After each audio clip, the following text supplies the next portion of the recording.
वचन में जाने से पहले मैं आपसे एक सवाल पूछना चाहता हूं। क्या आपने बाइबल में कभी यह वचन पढ़ा है जहां पर लिखा है कि तुम चिंता करके अपने एक बाल को क्या नहीं कर सकते, सफेद से काला नहीं कर सकते? और फिर क्या आपने इस वचन को पढ़ा जहां लिखा है कि चिंता करने का काम अन्य जातियों का है? हालेलुया। ऐसा डायरेक्ट करके नहीं लिखा है, पर वचन में लिखा है अन्य जातियां जो है वो इन वस्तुओं की खोज में रहती हैं। क्या खाएंगे, क्या पिएंगे, क्या पहनेंगे, और भी बहुत कुछ जो इस संसार में है। हालेलुया। मैं इस बात को बहुत अच्छे तरीके से जानता हूं कि इस संसार में, इस दुनिया में रहने के लिए हमें बहुत सी चीजें चाहिए, पर उससे भी अच्छे तरीके से मैं ये जानता हूं कि जितनी भी चीजें हमें चाहिए उन सब चीजों को देने वाला सिर्फ एक है जो इस पूरे संसार को, इस पूरी सृष्टि को चलाने वाला है, जिसका नाम यीशु मसीह है। हालेलुया।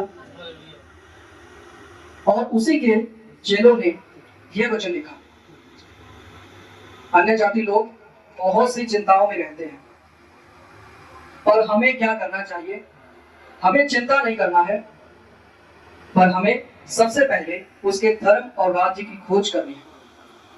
और फिर कहता है कि ये सब चीजें, जब तुम धर्म और राज्य की खोज करोगे तो ये सब चीजें तुम्हारे जीवन में जोड़ दी जाएंगी, ऐड कर दी जाएंगी, तुम्हें दे दी जाएंगी। जिन चीजों की तुम्हें जरूरत है, जो चीजें तुम मांगते हो, जिन चीजों के विषय में आप कभी चिंता में रहते हैं, चाहे वो इस संसार की कोई भी वस्तु, चाहे आप किसी को विश्वास में लाना चाहते हैं, समझ पा रहे हैं, वो कोई भी चीज हो सकती है, पर विशेष करके यहाँ पर लिखा है क्या खाएंगे, क्या पहनेंगे, और क्या? तो आपका खाना पीना रहना, ये सब चीजें बाइबल इसके बारे में क्या बताती है? इसका प्रबंध करने वाला कौन है? यीशु मसीह। एक आपके ऊपर है जो आपको प्रतिदिन देखता है। पहले तुम मेरे धर्म और राज की खोज करो।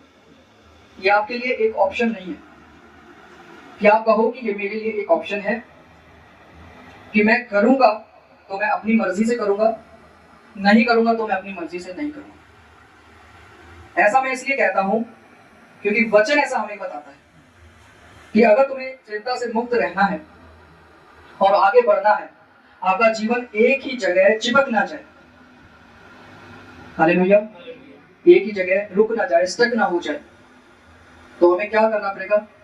धर्म और राज्य की खोज करना पड़ेगा। हालेलुया। अगर आप चाहते हैं प्रतिदिन बढ़ना, प्रतिदिन अंश अंश करके बदलना, प्रतिदिन ये देखना चाहते हैं कि यीशु मसीह का आगमन बहुत निकट है, वो बहुत जल्दी आ रहा है, और प्रतिदिन अपने आप को एक बुलाहट में देखना कि मेरे जीवन में परमेश्वर ने मुझे व्यर्थ ही नहीं चुना है, उसने किसी खास मकसद के लिए मुझे रखा है, किसी खास मकसद के लिए उसने मुझे विश्वास में लाया है। हालेलुया। सिर्फ इसलिए उसने नहीं चुना कि तुम सिर्फ विश्वास करो और आप अपनी मर्जी से जीवन जियो और सिर्फ इसी का गुणगान करते रहो कि मेरा उद्धार हो गया, मेरा उद्धार हो गया है, पर वचन ये भी कहता है कि तुम मेरे सहकर्मी हो। हालेलुया। क्या कहता है? तुम मेरे क्या हो? सहकर्मी। सहकर्मी का मतलब क्या है? साथ मिलकर काम करने वाला। तो प्रतिदिन अगर आप ये देखना चाहते हैं कि मेरी बुलाहट क्या है, उसमें बने रहना चाहते हैं, तो प्रतिदिन आपको धर्म और राज की खोज करनी जरूरी है। हालेलुया। वचन में हम बहुत जल्दी आएंगे, परंतु एक बात और परमेश्वर मेरे मन में डाल रहा है।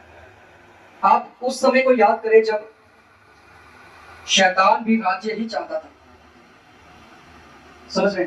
वो अपना एक राज्य बनाना चाहता था, और उसने धीरे धीरे धीरे करके सारे स्वर्गदूतों के बीच में धीरे धीरे करके बातों को फैला दिया होगा और सब स्वर्गदूतों को अपने अंडर कर लिया कि अब मैं अपना सिंहासन लगाऊंगा। हालेलुया। तो उसका नतीजा उसको भुगतना पड़ा और उसको वहां से काट कर फेंक दिया गया, वो गिरा हुआ है। और मैं आपको सच बताना चाहता हूं, वो इतना गिरा हुआ है कि वह आपके जीवन में काम नहीं कर सकता जब तक आप अनुमति ना दे। हालेलुया। जब तक परमेश्वर अनुमति ना दे, जब तक आप अनुमति ना दे, वो किसी भी विश्वासी के जीवन में काम नहीं कर सकता। वचन हमें बताता है आज भी अंधकार की शक्तियां उन लोगों में काम करती हैं जो आज्ञा उल्लंघन करती है। हालेलुया। तो इसका मतलब मौका किसने दिया?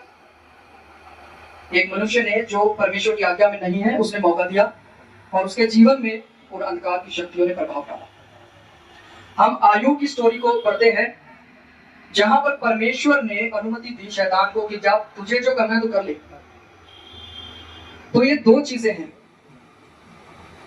हालेलुया। हमें ये हमेशा याद रखना है कि परमेश्वर हमें कहता है कि तुम चिंता ना करो क्योंकि मुझे तुम्हारा ध्यान है। अब हमें सिर्फ ये सोचकर कि उसको मेरा ध्यान है, हमें खाली होकर बैठ नहीं जाना है, हमें अपने अंदर सुस्ती को नहीं लेके आना है। हालेलुया। अगर पौलुस ऐसा सुस्त हो जाता तो क्या वह इतनी पत्रियां लिख पाता, या उसका नाम भी शायद हम याद रख पाते कि नहीं। हालेलुया। कहने का मतलब है उसी ने लिखा कि मैं दौड़ में लगा हुआ, और आखिर में कहता कि मैंने अच्छी दौड़ दौड़ी है। हालेलुया। हम ऐसे विश्वासी हैं जो विश्वास की कुश्ती लड़ते हैं प्रतिदिन। आपका विश्वास क्या है? आपका विश्वास कैसा है? जब आप कुश्ती लड़ते हैं, जब आप युद्ध लड़ते हैं, तो आपका विश्वास जीतता है या फिर इस संसार की चिंताएं, इस दुनिया की चिंताएं? और अगर इस संसार की चिंताएं जीत रही हैं तो जान लीजिए जो वचन आप पढ़ते हैं, जो अध्ययन आप करते हैं, आप चाहे कहां भी सुने, किधर भी पढ़े, वो पढ़ा गया वचन आपके जीवन में कभी फल नहीं लाएगा। मैं 100% इसको आपको लिख करके भी दे सकता हूं, वो कभी आपके जीवन में फल नहीं लाएगा। पता क्यों? क्योंकि बाइबल ही बताती है ऐसे बीज जो झाड़ियों में गिरे और झाड़ियां बढ़ी, बीज को उन्होंने दबा लिया, बीज बढ़ नहीं पाया, बीज खत्म हो गया, मर गया, खत्म हो गया। हालेलुया। तो हमें परमेश्वर का ये वचन हमेशा ही ये याद दिलाता है कि आपकी चिंताएं मायने नहीं रखती है, मायने रखता है उसका धर्म और उसका राज्य, क्या वे आपके जीवन में है या नहीं है। मायने ये रखता है क्या हम, जब हम उसका धर्म और राज की खोज कर रहे हैं, क्या हमारे अंदर एक सीरियसनेस है या नहीं है। हमें सिर्फ ज्ञान को हासिल नहीं करना है, हमें वैसा बनना है जैसा इस बाइबल में लिखा है। एक मनुष्य को ऐसा होना चाहिए और यही हमारी दौड़ है। हालेलुया।